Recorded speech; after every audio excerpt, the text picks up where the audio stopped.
Hey guys, welcome back to my channel. इस video में मैं आपको बैंकॉक के बारे में बताऊंगी कि आपको सारी बेसिक चीज़ें कहाँ मिल सकती हैं, कैसे बैंकॉक पहुंचना है, बैंकॉक में आपको कौन से मोड ऑफ ट्रांसपोर्टेशन मिलेंगे, कहाँ पे आप रह सकते हो, खाने के बारे में, एटीएम, सिम कार्ड्स और जो भी बेसिक चीज़ें हैं उसके बारे में आपको मैं ये वीडियो में बताऊंगी। तो लेट्स गेट स्टार्टेड। सो सबसे पहले तो हम ये बात करते हैं कि आप कब विजिट करना चाहिए आपको, बैंकॉक के बेस्ट टाइम क्या है विजिट करने का। तो बेसिकली बैंकॉक के दो टाइप के वेदर होते हैं, एक है ड्राई और एक है रेनी। तो जो मानसून सीजन होता है वो होता है जून से नवंबर तक। तो अगर आप इस टाइम पे जाएंगे तो बारिश थोड़ी ज़्यादा हो रही होगी। अगर आपको इससे कोई प्रॉब्लम नहीं है तो this is a good time, क्योंकि ये लो सीजन भी होता है। तो यहाँ इस टाइम पे आपको सब चीज़ के प्राइसेस बहुत ही रीजनेबल और अफोर्डेबल मिलेंगे। मैं खुद मानसून मंथ में ही गई थी तो मेरे को सब चीज़ें काफ़ी सस्ती मिली थी, रहना वहना सब कुछ। बाकी अगर आपको एंजॉय करना है और आपको रेनी वेदर नहीं चाहिए तो फिर आप प्लान कर सकते हो नवंबर से मार्च के बीच में। मार्च से में भी ड्राई सीजन होता है बट काफ़ी गर्मी हो जाती है। तो अगर आपको गर्मी अवॉइड करनी है तो फिर नवंबर से फरवरी के बीच में आप प्लान करिए। बट ये याद रखिएगा कि इस टाइम पे सारे प्राइजेस बहुत ज़्यादा बढ़ जाते हैं। तो अब आते हैं कि आप कैसे पहुंच सकते हो बैंकॉक। तो यहाँ पे दो इंटरनेशनल एयरपोर्ट्स हैं, एक है सुवर्णी भूमि एयरपोर्ट और दूसरा है डॉन मुएंग एयरपोर्ट। तो इन दोनों के लिए आपको मतलब फ्लाइट्स मिल जाएंगी फ्रॉम आउटसाइड थाईलैंड, या फिर थाईलैंड के अंदर सिटी से भी आप ट्रैवल कर सकते हो। चियांग माई से या पटाया में तो नहीं, चियांग माई से कर सकते हो, या फिर आप सूरत थानी से कर सकते हो। तो इंटरसिटी फ्लाइट्स भी मिल जाएंगी आपको एंड इंटरनेशनल फ्लाइट्स भी मिल जाएंगी। अब जब आप एक बार ये एयरपोर्ट पे पहुंच जाओगे तो आप सिटी में कैसे पहुंचोगे। तो थैंकफुली जो सुवर्ण भूमि एयरपोर्ट है उधर से एक तो एयरपोर्ट लिंक जाता है जो आपको थोड़ा सिटी के सेंटर में पहुंचा देगा। मतलब पॉपुलर जगह पे नहीं पहुंचाएगा बट सिटी के मतलब पास में पहुंचा देगा। वहां से फिर आप बस या कुछ और ले सकते हो। दूसरा है, या तो अगर आपको खाउसान के अराउंड में जाना है तो S1 करके बस होता है, वो आपको मिल जाएगा सुवर्ण भूमि से खाउसान रोड के लिए। तो जो भी आप पब्लिक ट्रांसपोर्टेशन यूज़ करोगे काफ़ी रीजनेबल होता है। जो एयरपोर्ट लिंक है वो आपको कॉस्ट करेगा कुछ 30 से 45 बात के अराउंड, और जो हमारा ये क्या कहते हैं बस है S1 बस, वो कॉस्ट करेगा कुछ 60 से 70 बात के अराउंड। तो कन्वर्जन जो है मैं नीचे डिस्क्रिप्शन में दे दूंगी, क्योंकि कन्वर्जन चेंज होता रहता है तो इसलिए। बट हाँ, ये आप जनरली याद रख सकते हो। डॉन मुएंग के आसपास कोई BTS या MRT का स्टेशन नहीं है तो आपको वहाँ से बस लेना पड़ेगा। बट वहाँ से आपको डायरेक्ट बस मिल जाएगा बहुत सारी जगह का, जैसे खाउसान भी है, विक्ट्री मॉन्यूमेंट है। तो आप A2 A3 A4 करके बसेस नंबर होंगे, तो आप बाहर जाओगे तो आपको ये मिल जाएंगे। और उनका कॉस्ट वही काफ़ी रीजनेबल होता है, 40 से 60 बात के बीच में। तो ये तो आप कैसे पहुंच सकते हो और फिर उसके बाद सिटी में एंटर कर सकते हो, ये तो इन सब के बारे में। सो अब आते हैं करेंसी की। जैसे मैंने बोला थाईलैंड में थाई बात यूज़ होता है, तो आपको इसके लिए ऑब्वियसली कन्वर्जन करना पड़ेगा अपने जो भी करेंसी आप लेके आ रहे हो। तो जो आप कर सकते हो कि पहले तो एयरपोर्ट पे कुछ 100 USD का चेंज करवा लो, ताकि आप सिटी के अंदर पहुंच सको, अपने हॉस्टल या होटल का पे कर सकते हो। एंड देन इसके बाद यहाँ पे बैंकॉक में आपको सुपर रिच के ब्रांचेस मिलेंगे जो थोड़ा सही कन्वर्जन रेट दे देते हैं। तो आप वो सर्च कर सकते हो। अगर आपको कैरी नहीं करना है कैश, जो मैं जनरली नहीं करती हूँ, तो आप ATMs यूज़ कर सकते हो। बहुत सारे ATMs मिलेंगे आपको। एंड अगर आपके पास वीज़ा कार्ड या मास्टर कार्ड है तो आप यूज़ कर सकते हो विड्रॉ करने के लिए cash. Main thing to remember is कि जो भी ATM आप यूज़ करोगे उस पर हर ट्रांजैक्शन पे वो 220 बात का ATM फी लगेगा। तो मतलब आप कितना भी अमाउंट विड्रॉ करो, 220 बात ही कांस्टेंट रहेगा। तो मतलब ऑब्वियसली अगर आप एक बारी में ज़्यादा अमाउंट करोगे तो आपके लिए अच्छा है, क्योंकि आपको बार बार ही फिर विड्रॉ नहीं करना पड़ेगा और बार बार ही 220 बात नहीं देना पड़ेगा। एंड दिस इज रिगार्डलेस अगर आप फॉरेक्स कार्ड लेके आ रहे हो, कोई भी कार्ड ले रहे हो, जो भी कार्ड आप यूज़ करोगे, चाहे क्रेडिट हो, चाहे डेबिट कार्ड हो, चाहे फॉरेक्स कार्ड हो, आपको 220 बात ATM फी लगेगा ही लगेगा। पर्सनली मैं तो इस ट्रिप पे नियो ग्लोबल का कार्ड लेके गई थी, which I found really really amazing. क्योंकि सबसे पहली बात तो कि इसमें फॉरेक्स का जैसा नाटक नहीं होता, जैसे काफ़ी फॉरेक्स कार्ड्स का नाटक होता है कि आप उसको लोड कर सकते हो ट्रिप से पहले ही, और फिर ट्रिप पे जब आप पहुंच जाते हो तो आप लोड नहीं कर सकते हो। जैसे मुझे लास्ट टाइम थॉमस कुक ने बोला था, मैं लोड नहीं कर सकती हूँ दोबारा ट्रिप पे जाने के बाद। दूसरी बात ये है कि आपका कोई ऐसा प्री कन्वर्जन या कुछ नहीं होता है कि जैसे आपने लोड किया तो उस टाइम पे जो भी कन्वर्जन रेट है आप उस पर लोड करोगे, राइट। तो इसमें ऐसा कुछ नहीं है, आप अपने INR से ट्रांसफर करो बैंक अकाउंट से इसमें मनी, और फिर जब आप विड्रॉ करोगे उस वक्त पे, उस प्रेजेंट टाइम पे जो भी कन्वर्जन रेट होगा वो आपको उस पर लगेगा, विच इज़ वेरी गुड। क्योंकि आजकल बहुत फ्लक्चुएशन होता है एंड जनरली हम लोग का बेनिफिट ही होता है बाद में। क्योंकि मैं जब यूरोप गई थी मैंने थॉमस कुक का कार्ड लिया था, मैंने प्री लोड किया था। मैंने इसको प्री लोड किया था 86 INR के लिए फॉर €1 जब मैं जा रही थी, एंड जब मैं वहाँ पे पहुंची थी तो 80 INR फॉर €1 हो चुका था। तो I was basically in sort of a loss. तो in that terms I feel global का new global card is very useful, and उनके बहुत ज़्यादा कन्वर्जन चार्जेस भी नहीं होते हैं जैसे काफ़ी केसेस में होता है। अगर मैं जैसे मैंने ICICI के डेबिट कार्ड यूज़ किए हैं, एंड जनरली अगर मैं उनको ATM विड्रॉल में यूज़ करती हूँ तो उनका कन्वर्जन थोड़ा, जो हम लोग जैसे जनरली ऑन गूगल पे देखेंगे उससे थोड़ा ज़्यादा होता है, बट नियो का ऐसा कुछ नहीं होता है। जो वो वहाँ पे गूगल पे आपको देखोगे उससे बहुत ही माइनर थोड़ा ज़्यादा लेते हैं, बट वो ऐसे 2-3 रुपए का फ़र्क नहीं पड़ता है जैसे जनरली ICICI में मैंने देखा है पड़ जाता है। तो हाँ, तो अगर आपको एक कार्ड चाहिए जो आपके ट्रिप के लिए बेनिफिशियल होगा तो I would definitely recommend neo card. ये स्पॉन्सर्ड नहीं है, मैंने खुद यूज़ किया, मुझे किसी ने यहाँ के बोला है, तो it's like a personal experience and I would be using it for my future trips also. तो अगर कभी कुछ इश्यू हुआ तो मैं आपको यूट्यूब वीडियो पे बता दूंगी। तो हाँ, तो ये है। और ATMs आपको हर जगह मिलेंगे, मतलब ATMs का कोई इश्यू नहीं है, वहाँ पे बहुत सारे ATMs मिलते हैं, तो काफ़ी सिंपल सा सॉर्टेड सा सीन है। अब हम आते हैं कि सिम कार्ड और वाईफाई कैसा है। तो डिपेंड्स ऑन यू अगर आपको सिम कार्ड लेना है कि नहीं लेना है। वहाँ पे 2-3 मेजर कंपनीज हैं, AIS, TrueMove वगैरह, तो आप इनमें से किसी का सिम कार्ड ले सकते हो। सिम कार्ड के लिए आप बेस्ट जगह है कि आप 7-Eleven से ले लो अगर आपने एयरपोर्ट से नहीं लिया है, वरना एयरपोर्ट से ले लो क्योंकि कॉस्ट ऑलमोस्ट सेम ही रहता है, कोई इतना डिफरेंस नहीं है। तो आप एयरपोर्ट से या तो लेके रख सकते हो ताकि आपके लिए हेल्पफुल हो कि फाइंड करने के लिए कि आप कैसे सिटी में पहुंच सकते हो, या फिर आप वही 7-Eleven पे ले सकते हो। तो जो मैंने लिया था 1 महीने वाला 30 डेज का, क्योंकि मैं 2 महीने रह रही थी थाईलैंड में। तो मैंने 1 महीने का लिया था जो मुझे 300 बात के अराउंड कॉस्ट किया था, with unlimited data pack, specially for social media platforms like WhatsApp और ये सब।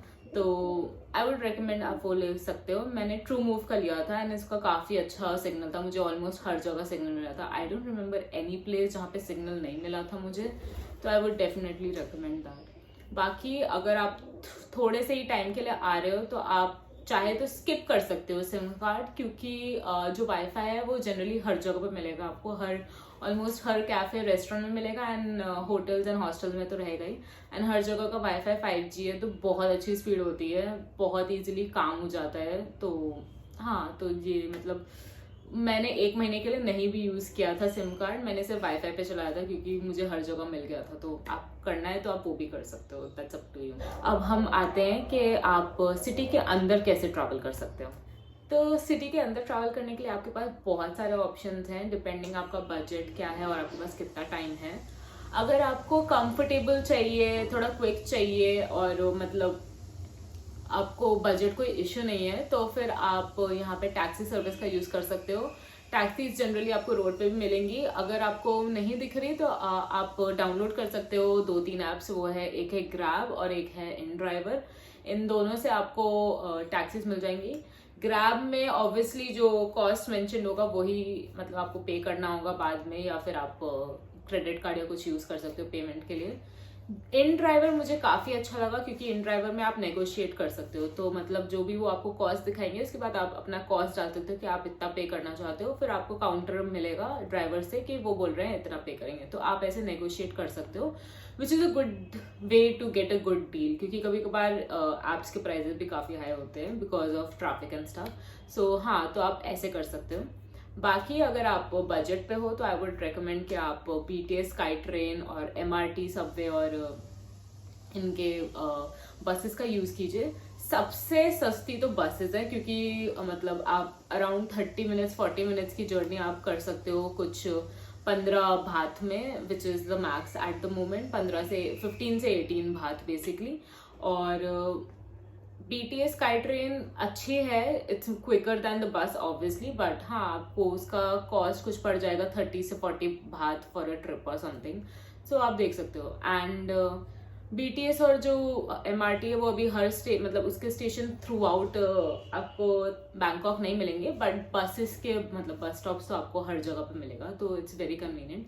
एंड अगर आपको बस स्टॉप का नंबर जानना है कि आपके डेस्टिनेशन के लिए क्या है, तो आप हमेशा गूगल मैप्स यूज़ कर सकते हो क्योंकि उसमें सही वो बताते हैं कि ये वाली बसेस आपको इधर ड्रॉप कर देगी। तो आप वो वाले बस स्टॉप पे जाइए, वहाँ पे आपको एक बोर्ड भी दिखेगा जिसमें सारे बस नंबर्स लिखे होंगे कि ये यहाँ पे लेके जाएगा, वो वहाँ पे लेके जाएगा, तो आप वहाँ पे भी डबल चेक कर सकते हो। But Google map is obviously a very good way to figure out the buses कि कौन सी बस कहाँ जा रही है। तो ये है। और फिर फाइनली हमारे टुक टुक आते हैं जो आई मीन ऑब्वियसली थोड़े एक्सपेंसिव हैं एंड एवरीथिंग, बट अगर आप बैंकॉक गए और टुक टुक में आपने ट्रैवल नहीं किया तो I mean you really missing out. So एक बार तो आप टुक टुक में ट्रैवल करिए। टुक टुक से आप मतलब छोटी छोटी जगह जा सकते हो, जैसे कि चाइना टाउन में जा सकते हो या फिर कुछ भी अराउंडिंग एरिया में जा सकते हो। तो it's a good way to explore and understand कि बैंकॉक का कल्चर कैसा है, थाईलैंड का कल्चर कैसा है। तो हाँ, एंड हाँ लास्टली अगर आपको स्कूटी या कुछ चलाना आता है तो आप स्कूटी रेंट कर सकते हो या बाइक रेंट कर सकते हो यहाँ पे।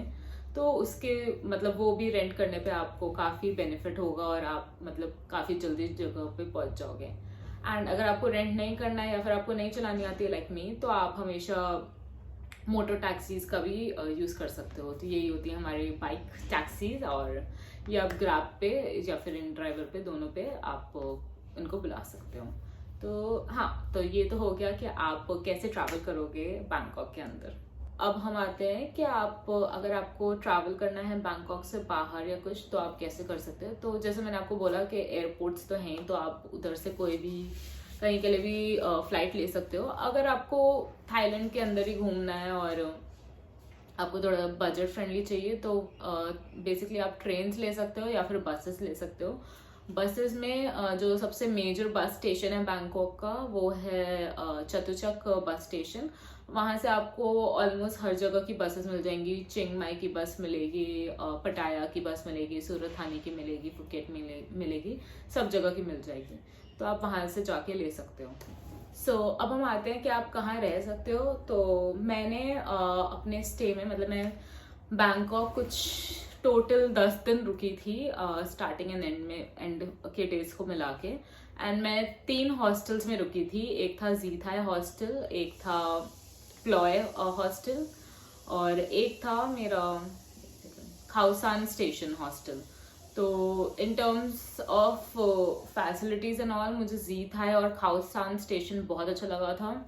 बहुत साफ़ सुथरे रूम्स थे, बहुत ही क्लीनलीनेस थी, लॉकर्स भी थे वहाँ पे, और उनका कॉस्ट बहुत ज़्यादा नहीं था। It was around like 150-200 bath पर नाइट, तो which comes around like 350-400 INR for a night basically, which is not a lot.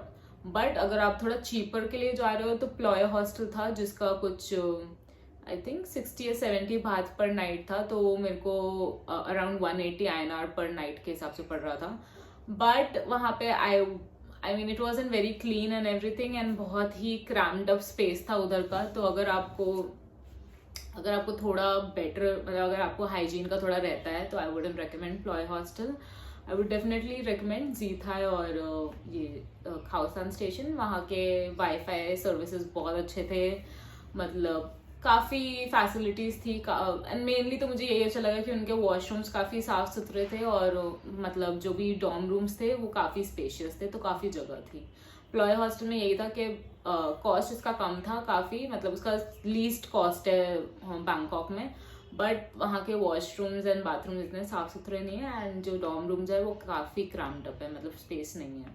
तो ये था उसके बारे में। उसके बाद आपको होटल्स वगैरह तो मिल ही जाएंगे अगर आप मतलब एंड इतने बहुत ज़्यादा महंगे होटल्स भी नहीं है वहाँ पे, आपको इजीली 2000 या 3000 INR पर नाइट के हिसाब से मिल जाएंगे फॉर 2 पीपल।